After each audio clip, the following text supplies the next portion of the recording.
Yo, yo, yo, what up? What's good? What's good? Let me close the window real quick. Hold on.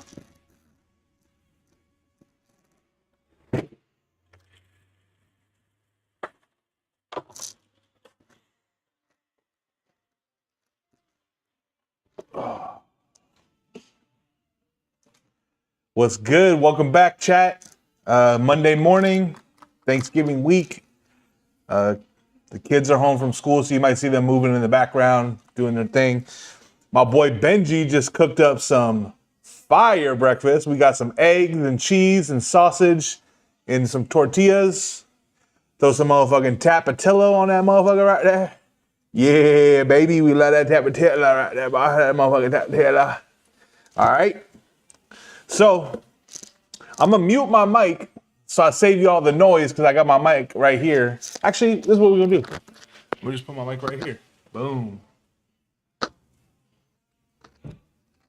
I wonder if there's a way I could clip this bitch right here. Is this magnetic? Fuck. All right. Actually, I'm gonna put it like this. Put it on here. Hold on, I'm just getting my mic right so it's not like hella close up. All right, can y'all hear me? Can y'all hear me? Checking. All right, bet. Hold on. Actually, I gotta fix something.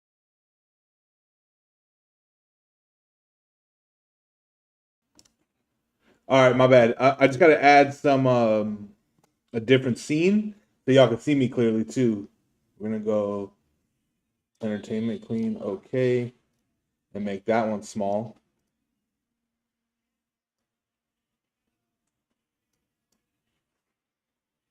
Boom.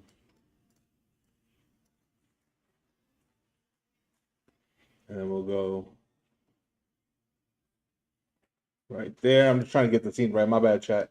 All right, bet. So yeah, we got a couple videos we're gonna watch. Check out. There's some like entertainment, some AI stuff I'm going through right now. There's just been a bunch of like new information on this David case. I don't know if you guys know about it, but apparently, from what I'm seeing, the victim's body was actually frozen in the car and not like cooking. I thought she was, from what the initial report said, is she had been in that trunk for a long time. She was barely identifiable, and that was from being in the trunk for a long time, and from like it was a hot summertime around, or it was like September, but it was hot around that time. So the original story was that she was like in a hot car, but apparently now it turns out she was found in a state of frozen composition. So we're gonna watch this and see what happens. So here we go. There is major new reporting in the David case right now. Allegations of a new second suspect and macabre details of how the body of 14-year-old Celeste Rivas Hernandez was allegedly disposed of that will just make you sick. And again, this is the girl whose body was found in a car reportedly registered to the singer. If this is all true, it raises a whole new set of questions about what we can expect next. Welcome to Sidebar, presented by Law and Crime. I'm Jesse Weber.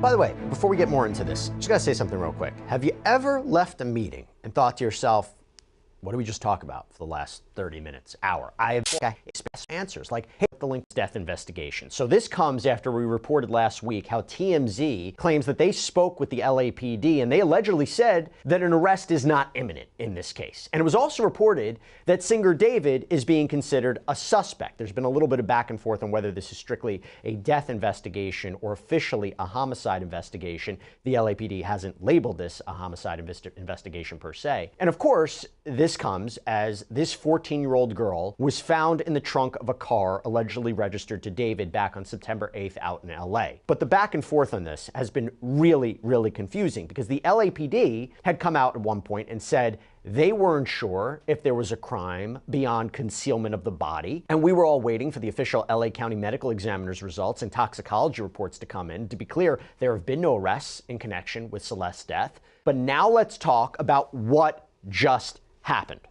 According to TMZ, sources close to the investigation tell them that Celeste's body was frozen, that it had actually been thawed out, that she had been decapitated, that her limbs had been severed and cut into pieces. Look, I'm sorry. I'm sorry I have to say this, okay? I'm sorry I'm mentioning this. But this is the reporting.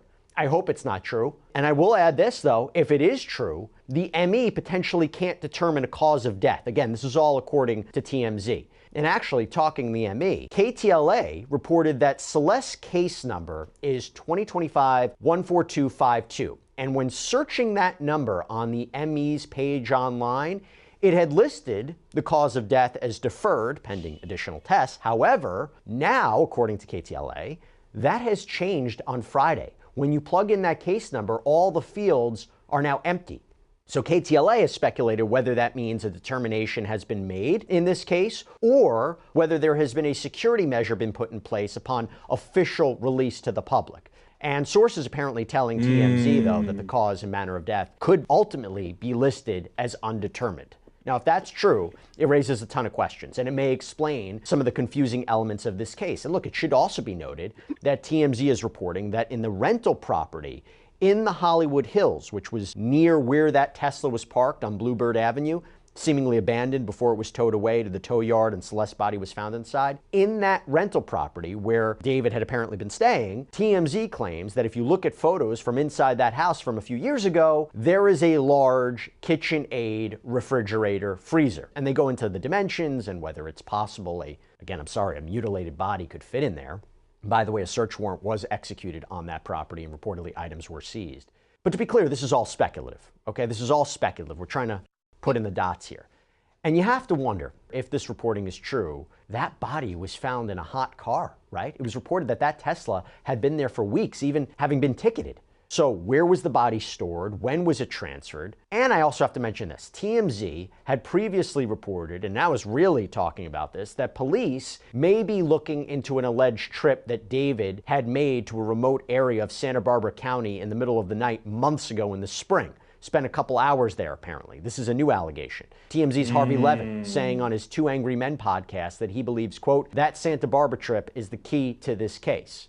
Now, a police source told People magazine that while LAPD haven't been able to pinpoint exactly when Celeste died, quote, springtime is the closest we've come to determining the time of her death, not before then. Again, this is unidentified source, no independent verification of that, particularly from the LAPD. Before I go any further, before I go into the next, I'm not even going to watch this too long because this shit's all unverified. This is true but or not about what happened to Celeste, this must be incredibly painful for Celeste's family to even hear this theory, to hear this reporting. And I don't want that to get lost in all of this. Yes, there's a large... Honestly, I don't mean to be fucked up, but I really kind of blame the family for a lot of it because it's just like, brother... Your daughter is like out in Hollywood right now with some fucking celebrity. Like, whether you're just a single mom or a two-parent household, I don't know. But like, bro, if that's my daughter, I'm going to the depths of the fucking earth to get her back, bro. I don't care. I'll risk going to jail to get her back. Like, I don't know, bro. It just seems like parents are responsible and accountable for their minor children or not. I don't know, but whatever. Damn.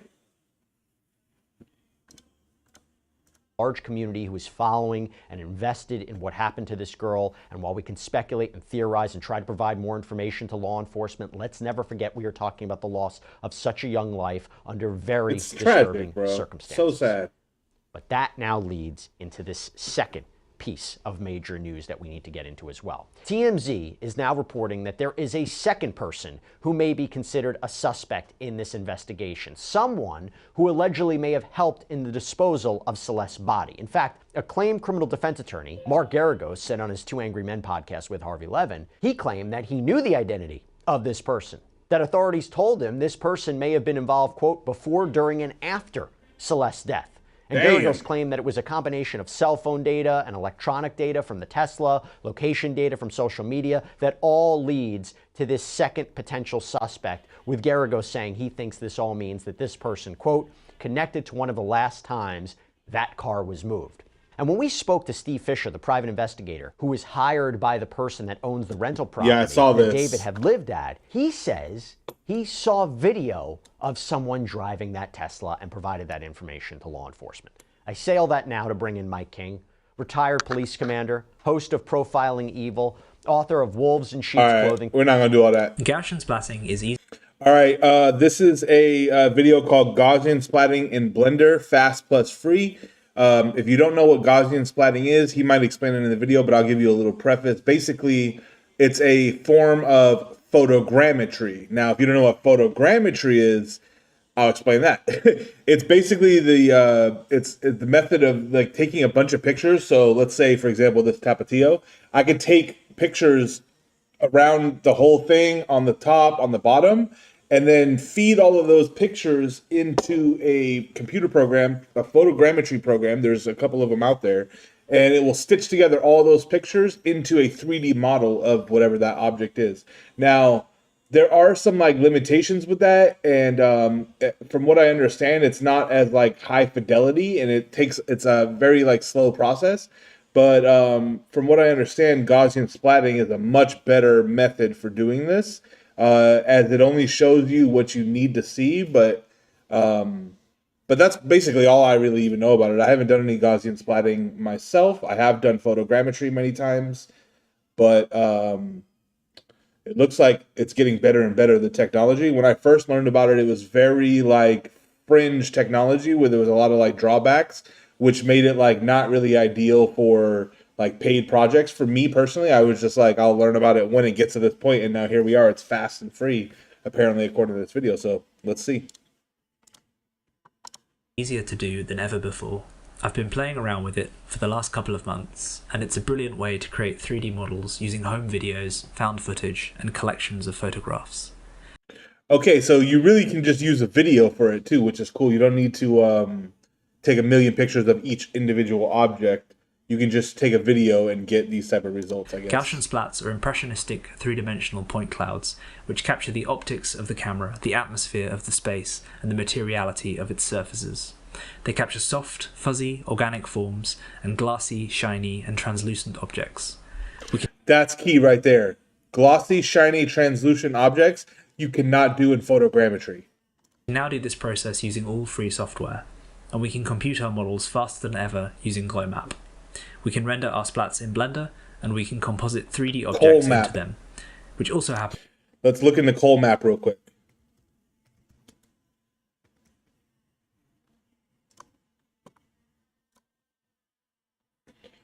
Okay, so this is some AI shit for show. So this is an old one that took 20 hours. This one only took 2 hours.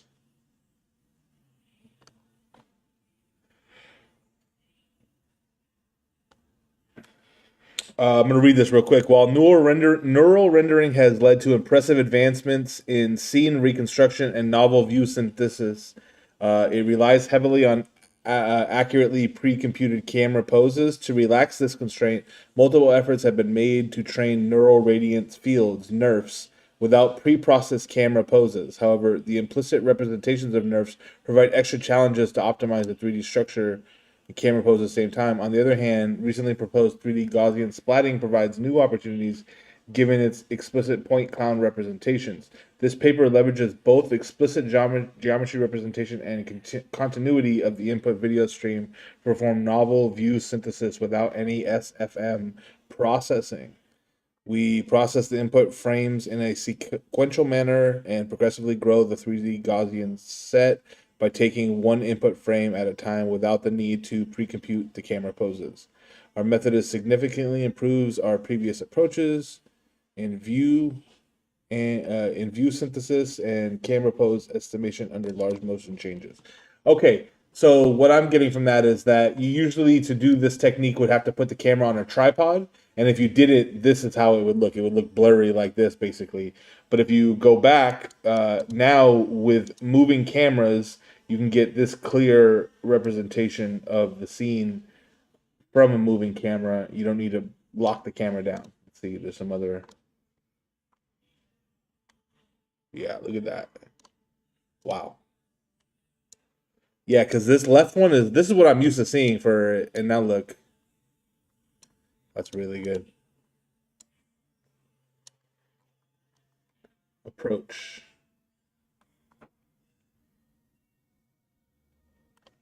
molecular depth. Okay, so that's another thing I wanted to look into is this new depth mapping stuff, because depth maps are like key to doing really good VFX, and apparently like the depth mapping has gotten really good nowadays. So we're gonna maybe look into that in a little bit too. Let me just search that up. Depth anything. Yeah, we'll come back to this. Okay. Happens to help with the process of motion tracking. So I'm going to take you through how I created this Gaussian splat here and show you how you can do it at home for free.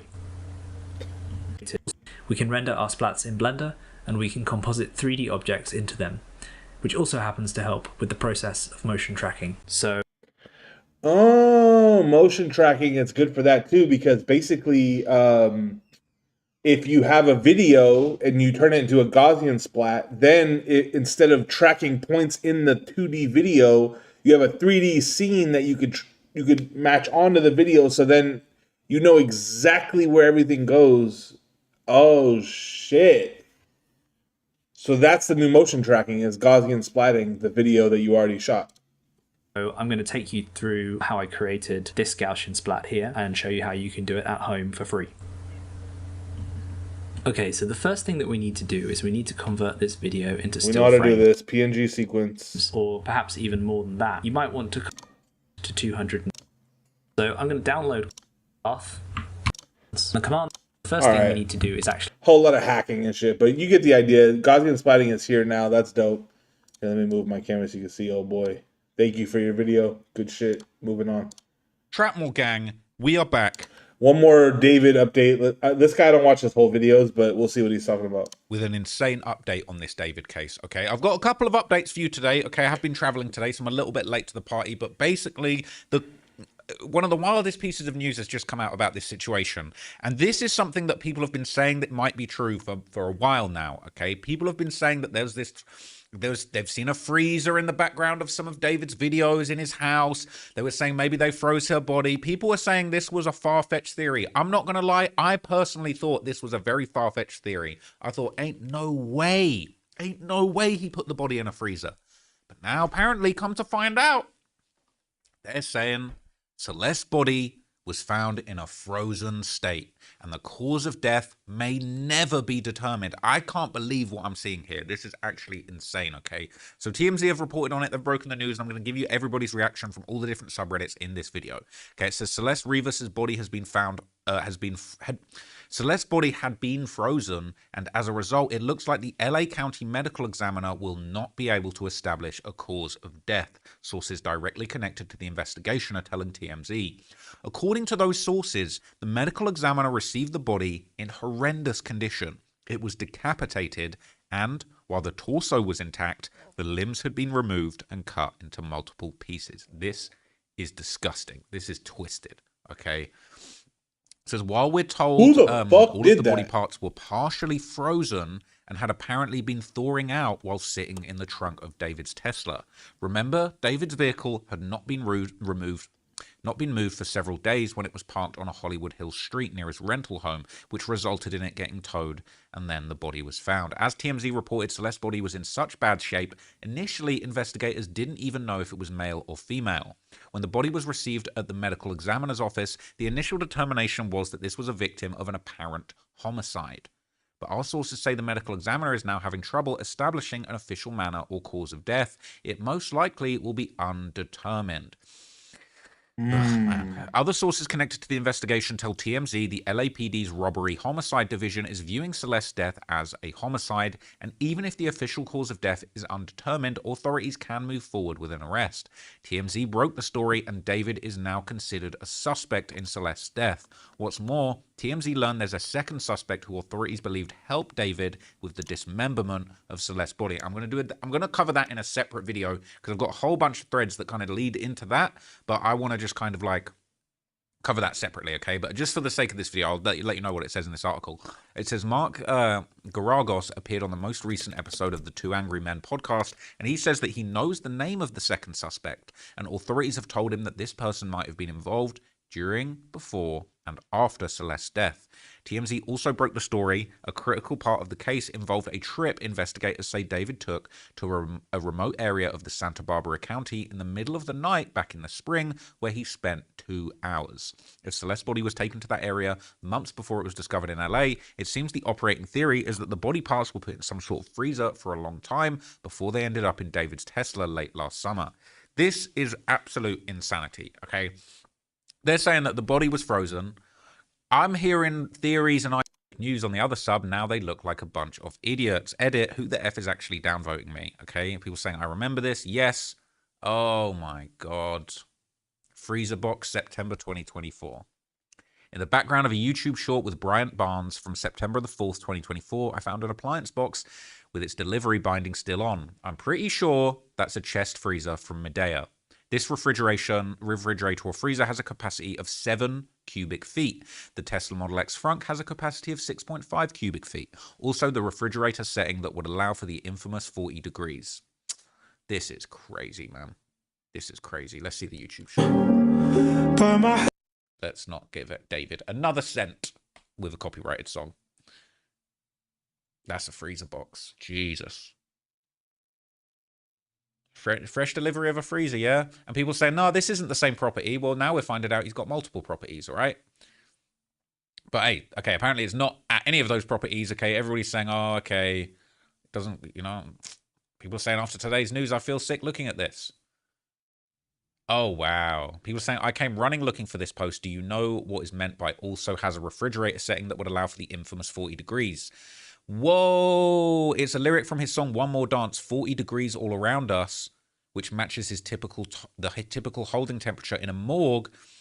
This is from his post-confession from David's closet on January the 30th. What?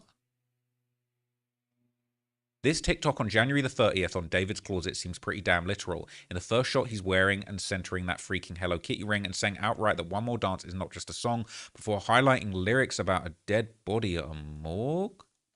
No. Wait, we're not giving him another cent. Fuck that. It's low-key just a song, quote, and he's got the Hello Kitty ring on and he's in the dark.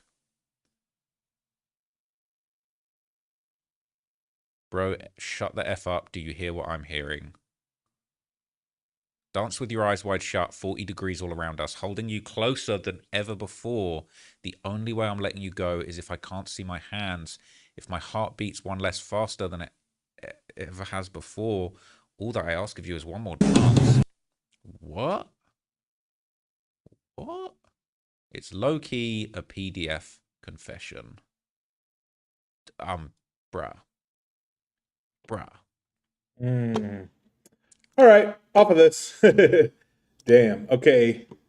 Everything we know about Unreal Engine 6. This is Epic's new gaming engine. There's a bunch of new games coming out off of this, and we're going to cover the essential information we know about Unreal Engine 6 and how it will change game development. Keep in mind, this is a large part of this video at speculation, and there's a link below to sources. Let's do that first. No, not that one.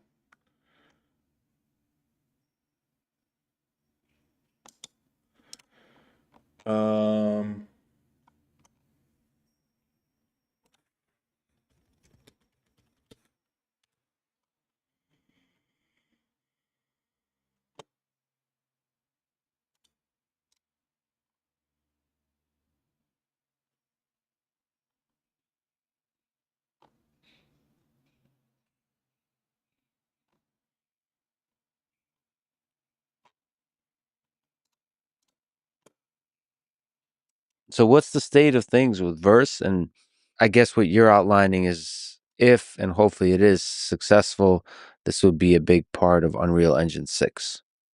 So what's the timeline? Where do we stand today? Well, there's a lot going on in parallel. The key thing with Verse is that we have been specifying what we think is the ultimate version of the language with all of the features we want, whereas we've been shipping more modest versions of the language over time, and we've released dozens of updates to it over the past year and a half. And the idea is that the shipping version that It gains more and more features over time, but each maintaining backwards compatibility with old versions and each continuing to improve and approach the ultimate version of it as we go.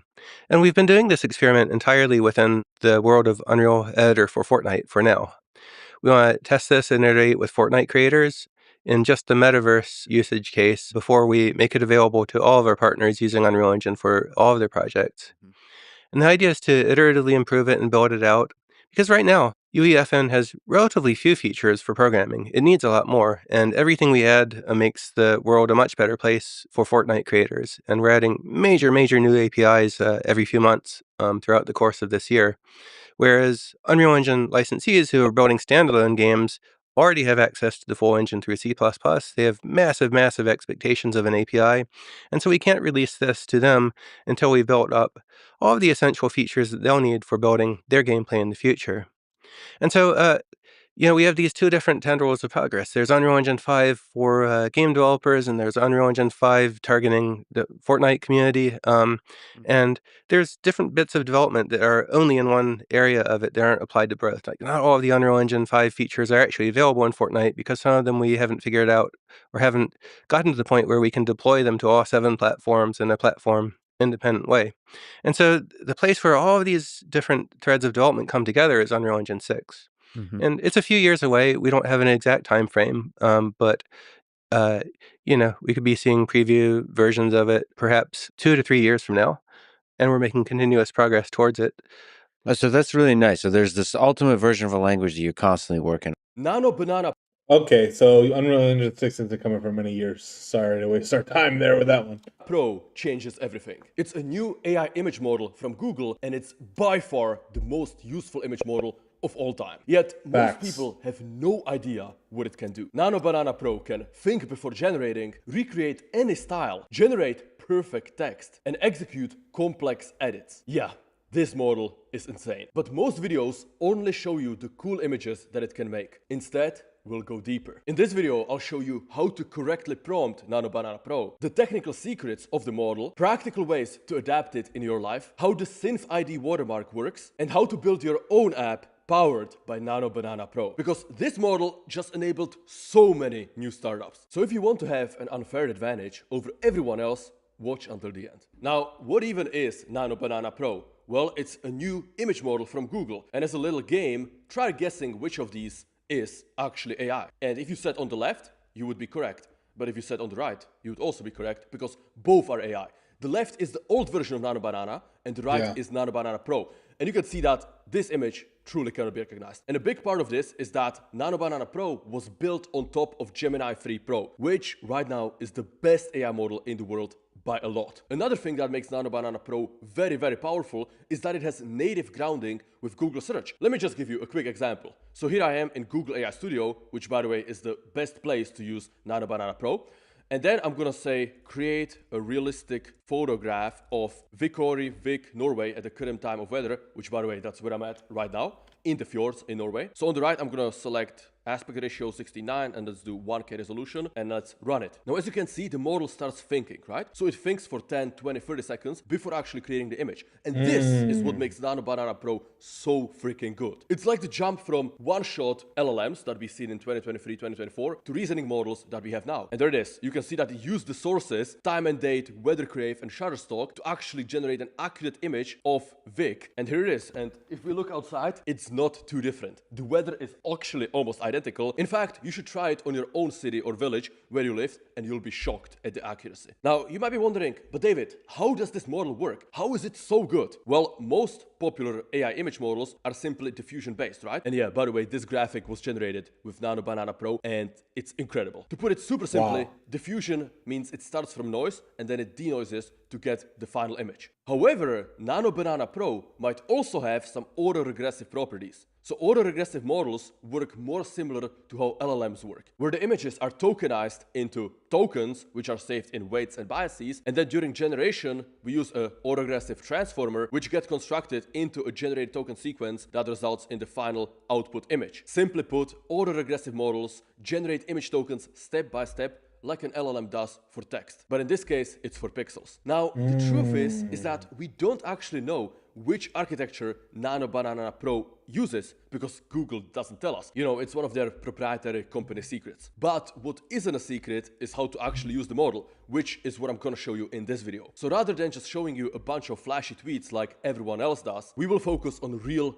actionable use cases for entrepreneurs and developers that will either allow you to save time, make money, or become smarter. Imagine having access to a full advanced course on ChatGPT just a few days after it released. It would give you an insane advantage over all other companies and individuals. This is that video, but for Nano Banana Pro. Real quick, in the next few days, I'm launching my own startup accelerator, where I'll closely work with a couple of individuals to help them scale their software company. The spots are going to be limited, so if you're interested, sign up to the free waitlist, link below the video. Alright, so let me explain why Nano Banana Pro changes everything. This is not just an incremental upgrade, you know, another mid-journey version. This model is completely different, and it unlocks infinite possibilities in basically all domains of your life or your business. First off, let's look at what makes it so powerful, and the hidden reasoning layer is probably the main thing. So, unlike other models, Nano Banana Pro plans the scene first, likely using a hidden draft or a thought-like images internally. Here is a nice visual explanation of how that works, again, generated by Nano Banana Pro. And this is really the secret sauce behind Nano Banana Pro. It has this three-phase loop inside of it. And by the way, this is why Nano Banana Pro is slower than other image models, but way more accurate and way more realistic. Another reason why Nano Banana Pro is a complete game changer is its performance on text, diagrams, and 4K details. Just take a look at this example, okay? The prompt is, solve this on the notebook with the same handwriting. So you put the left side as the input image, right? And this is what it generates. Not only is it completely accurate, where all the details are remained, and you can see like the binder, the pen, the same desk, nothing has changed, except that Nano Banana Pro solved this double integral on the paper in the same handwriting as the original text. This is absolutely insane. Like, nothing like this was possible ever before, and it will unlock so many different capabilities and problems, startups. Yeah, we really are living in the future, guys. In fact, what's ironic is that one of the best ways to spot AI images now is perfect text, right? There's no like accidental crossings or, you know, smudging or the pen is different shades. When the text is too perfect and there is no corrections and no variations, that's how you can tell it's AI. Another thing that absolutely blew my mind is the perfect time and space understanding of Nano Banana Pro. And this is an incredible example. So here the original prompt was create an image at coordinates, you know, north and east, and the date April 3rd, 33 CE, 3 p.m. in the afternoon. And you can see that this is the moment that historically Jesus was crucified. And the model itself knows it, right? Thanks to its hidden reasoning layer and the grounding with Google search, it's able to figure out that this is next to Jerusalem and that this is the day Jesus Christ was crucified. And it's able to generate an insanely accurate image of that event. Now, what makes this model good also makes it very dangerous, because the near perfect text and the super high realism both make it much harder to spot any hallucinations, right? Because if only half of the things are correct, then you can see the other half, you need to check it. But if 99% of things are correct on the image, you won't even get the idea to check it because it just seems perfect on the first try. So this is a pro tip to all of you. If you're going to use Nano Banana Pro in your business, in your company, in your life, where the stakes are high, make sure to triple check everything, even the stuff that might seem obvious. Because even though this model is the best image model in the world, it still can hallucinate, and the hallucinations that it produces are very difficult to spot. Okay, so as the image model gets better, the things that are off about it get harder to spot, which means you have to do a better job at vetting the image first, which that's fair. Before we jump to the use cases, let me show you one more example of style and consistency. So this model, you can give it your face and it can output insane variations. New hairstyle, new clothing, different times, different ages. Just take a look at this example, right? So here the user asked, make a 4x4 grid starting with the 1880s. In each section, I should appear styled according to that decade. Clothing, hairstyle, facial hair, accessories. Use colors, background, and fill style accordingly. And look at this. We have 16 different images from 1880s to the 2030s. And not only does each of these 16 images perfectly represent that era, that decade, but it also aligns to the user's actual face. And you can see that this is the same person in all 16. And it looks like the same person. It's not muffled or slightly altered like you would get with other image generation models. Here, the character consistency and the style consistency is near perfect. Now, this actually has some serious implications, because if you think about it for a second, and if you think about the second order consequences of this, you'll realize. Okay, so what it's going to break down is LoRa's. LoRa's are basically when you have a AI that makes images, you make a separate like style rules. Basically, you just say like anything you create has to be within this style predetermined by the LoRa, right? So you could have like a Pixar LoRa, and so yes, it's still using the same image generator, but all those images are going through that Pixar styling first. And what he's explaining here, which I agree with, is that that's no longer even needed now because you could just tell it what style and it will do that style perfectly fine. That there's basically no need to train LoRa's anymore. Nano Banana Pro is simply that good at editing, at consistency, right? You can give it your own face or your own product photos or your own cat or a piece of clothing, and it will simply generate anything you want with it. You don't need to train a LoRa on Flux One like we had to do in the past, which of course I covered on this channel, so make sure to subscribe to be ahead of everyone else. But thanks to Nano Banana Pro, you can just drag in 1 or 2 examples as reference images into the prompt, and it will give you your own face basically perfectly without having to do a complex training run, fine-tuning a model like we had to do it with LoRa's in the past. Alright, so let's talk about where you can actually use Nano Banana Pro.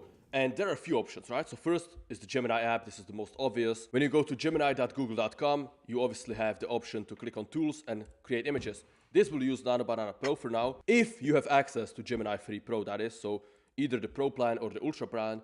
I think even if you have Google Workspace, you will have access. But basically, no matter what you want to create, such as explain how backpropagation works by creating an image in surrealist style, it will load up Nano Banana Pro and it will create the image. Now, this is where most people will use Nano Banana Pro, but it definitely is not the best way to use it. And I'm going to show you a couple of better options on how to use Nano Banana Pro. Okay, so here we have the image that I generated. And one thing you might notice is that there is this watermark in the bottom right corner of the image. And this only happens if you use the Gemini app, which is why I would recommend you to use Google AI Studio, which is what I used earlier to generate this image of Vic. Because not only do you not get that annoying watermark, right, this star in the bottom right, but also you have way more options and settings. And this really is the place where entrepreneurs and developers should be using Nano Banana Pro. Because so literally, this is exactly what I'm doing. I'm using Google Gemini Studio, coding an app, and the app has built into it Nano Banana Pro and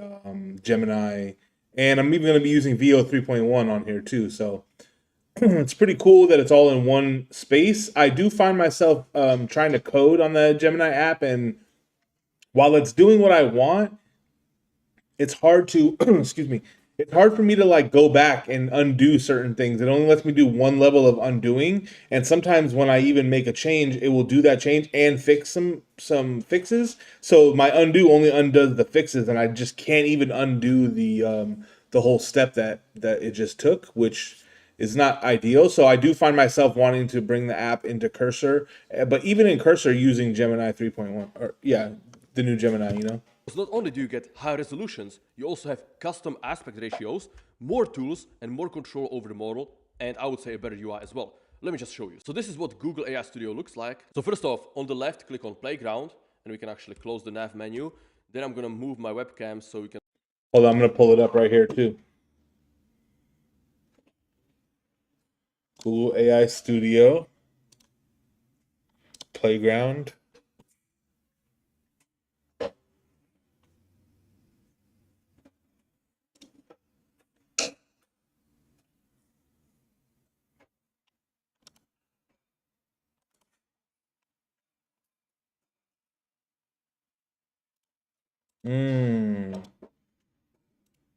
So look, it says link API key.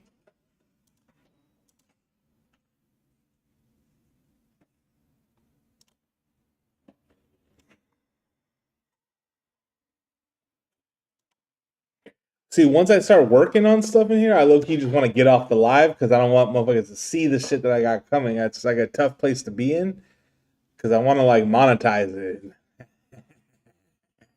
So I'm just gonna keep watching the video, but you should be using these tools too, and that's all I'm gonna say about it. Okay. Where am I? Where am I? There we go. You can see all the settings on the right. Okay, so at the top, we have the model itself, right? So you can select Nano Banana Pro, you can also use Gemini Free Pro, and all the other models that Google has to offer. Obviously, this video is about Nano Banana Pro, so let's select that one. Then we have system instructions. Here you can give it more context. Let's say you're generating a comic book, or you're generating a story that's going to be turned into a movie, or you're creating Facebook ads, whatever. You just describe the broad work you're doing, right? If you're working on more than one image, it's probably good to describe what you're doing in the system prompt. Then you have the API key. This is what you need to connect in order to use paid models like Nano Banana Pro. Again, if you wanted to make a full video on Google AI Studio, make sure to comment below and subscribe, because there is a lot of different settings and it's an amazing tool, and honestly, it probably deserves its own video. Then we have the temperature. This is how creative or varied the results are going to be. The best results are at 1, as it says. So I'm trying out like the system instructions here. You can lower it to 0 or 0.1, whatever. But then these are the most important settings. We have the aspect ratio, which obviously is essential when generating images, which 1:1 is square. Then we have 16:9, this is classic YouTube video. We have 9:16, this is like short form TikTok, YouTube Shorts, Reels. 21:9, this is like cinematic, all kinds of different, 3:2, this is like Instagram posts, whatever you want. All of the main aspect ratios. Thank you, buddy. Which, again, you don't get that control inside the Gemini app. But then, not only that, you get the resolution. So the default is 1K, which is already pretty good. Like a lot of these images that I showed you in the TL draw so far were 1K images. However, there's also 2K, which is 2000 pixels. If you don't know these resolutions, what they mean. It's basically how many pixels there is on the longer side of the image. But not only that, there's also 4K. Obviously, 2K and 4K are going to take longer and they're going to be more expensive, but the results are that much more impressive. Especially if you ask for a lot of details like I did in these images. You can see that the explanation of the autoregressive models is very, very detailed, and there is lots of small text that, I mean, all of it seems accurate. I don't see any spelling mistakes, and this, I think, was only 2K. So the 4K image will be even more detailed. So let me show you a quick practice. What I'm doing? That all of us can use. So aspect ratio, we're going to do 9:16, which is Instagram's. What I'm doing real quick is doing my own test on this tool to see if it, in the playground, can make artwork for like my app can.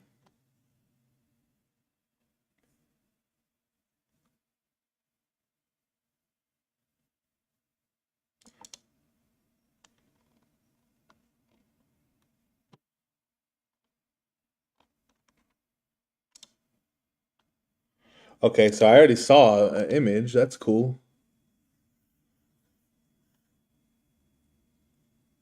This is hard. Download.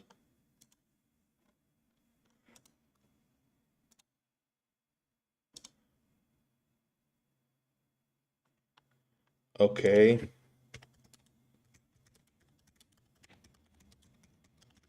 Make their outfits sexier. They look a little too clean cut.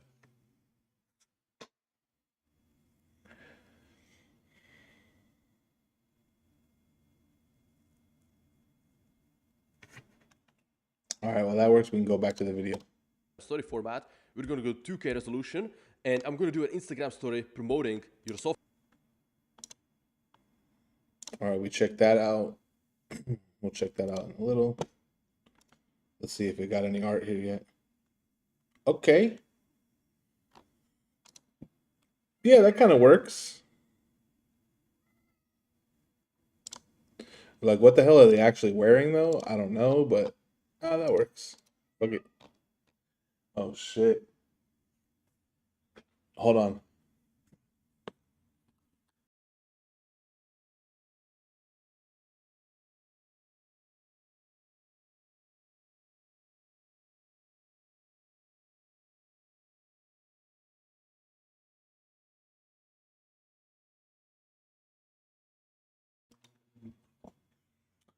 My daughter's cat, she just like has like such an emotional bond with her that whenever she's locked out of the room, she'll literally sit there and just cry and like try to break into the room and shit. It's ridiculous. But yeah, she's going crazy. All right. Software company. So here is a simple example that all of us could benefit from. Create a visual Instagram story promoting my AI software tool that uses Nano Banana Pro to generate product photos for Shopify e-commerce stores. So of course you can use this no matter what app you have, no matter what software you've built, to generate lots of vertical images for stories, for Snapchat, whatever you want, just for paid ads as well, and have authentic, unique images that stand out, generated with Nano Banana Pro. All right, here it is. You can see that it used some Google search during the reasoning process. And yeah, this looks like a unique Instagram story. It even has the call to action, swipe up to try. Guys, if you think about the implications of this is like the cursor moment, but for marketing, right? Whereas Cursor and other AI agents, Cloud Code Codex, made building software easier than ever before, Now, thanks to Nano Banana Pro, marketing and advertising your software or your app has never been easier. It's like accessible to everybody. You don't have to be a professional designer. You don't have to be a professional marketer. If you just learn how to use Nano Banana Pro, which you will learn from this video, you will. Okay, I'm going to try what he just did right now. So we got those images. Let's go back to the playground. Design. We're going to go 9x16, 2K.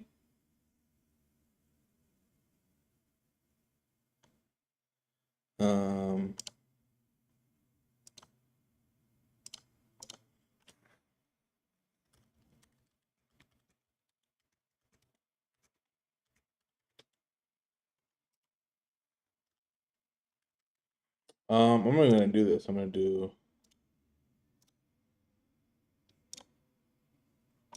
Yeah, we're going to say...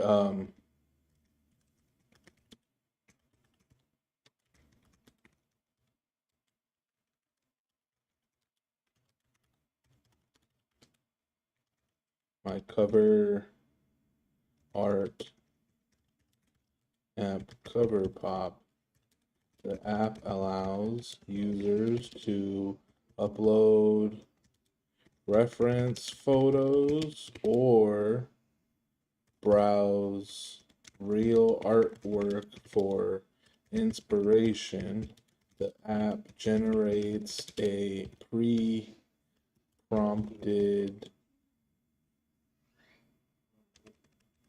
pre-trained prompt and fills in the segmented descriptions before.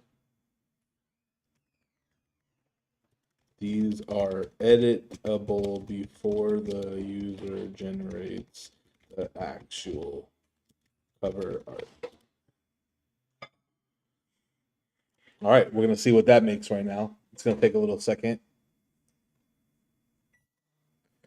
I'm going to go to my billing real quick while this plays.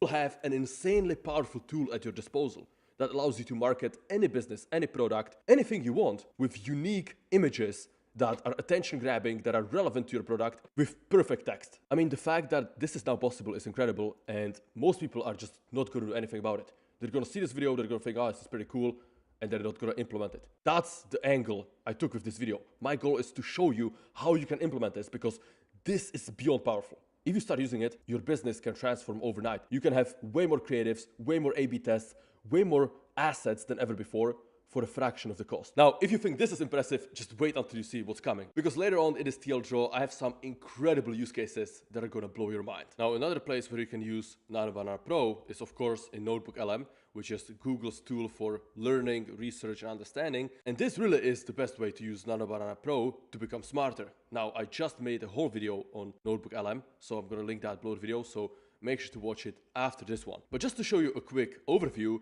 inside of Notebook LM, if you open any of your notebooks, on the right, we have some new formats, right? So before we only had these 6, and now we have an infographic and a slide deck, and both. All right, let's see what else we got. We're going to switch it up and go from AI to some entertaining shit. Thurston County deputy fights off DUI suspect who attempts to disarm her. Radio 1 X-ray 50. On view collision 510 at Old Pacific. Upper, we're just getting close on it. If you could advise on injuries. Copy, I'm just getting on scene. Hurry. /Old Pacific Highway SE.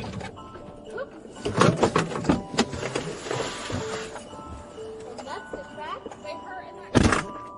You got gum to chew? Will you leave something for the reindeer? And something for Santa Claus too? Injuries on both. Conscious.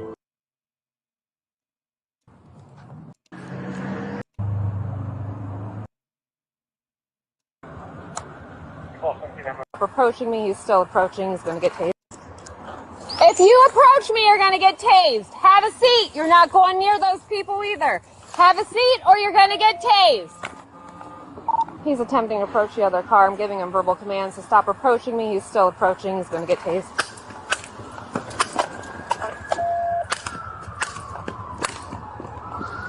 Get on the ground! Get on the ground! Tase not working. Get on the ground! Get on the ground! Get on the ground now! He's trying to get my gun! He's trying to get my gun!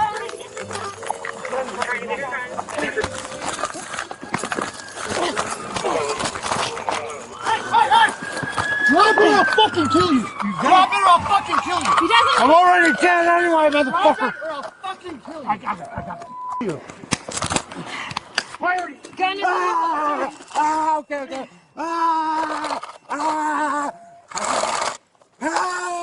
Put your hands on your back right now! Psycho. New Fred again. Sammy, Virgie, Winnie. Chicago 21st November 2025. I love Fred again. You know me, you know I love Fred again. Let's see what he's dropping. Yeah. That pup. Yeah.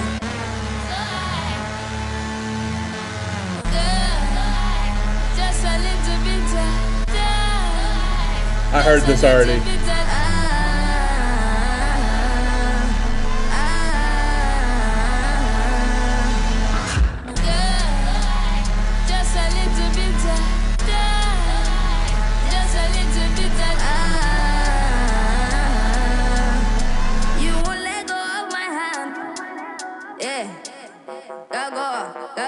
Me no roller coaster, Mr. A, the A. When I roller coaster go, say what, the what. Me no roller coaster, say A, say A. When I roller go, yeah, me go. Me no roller coaster, Mr. A, the A. When I roller go, yeah, me say what, the what. Me no roller coaster, say A, say A. When I roller go, yeah, me go. Roller,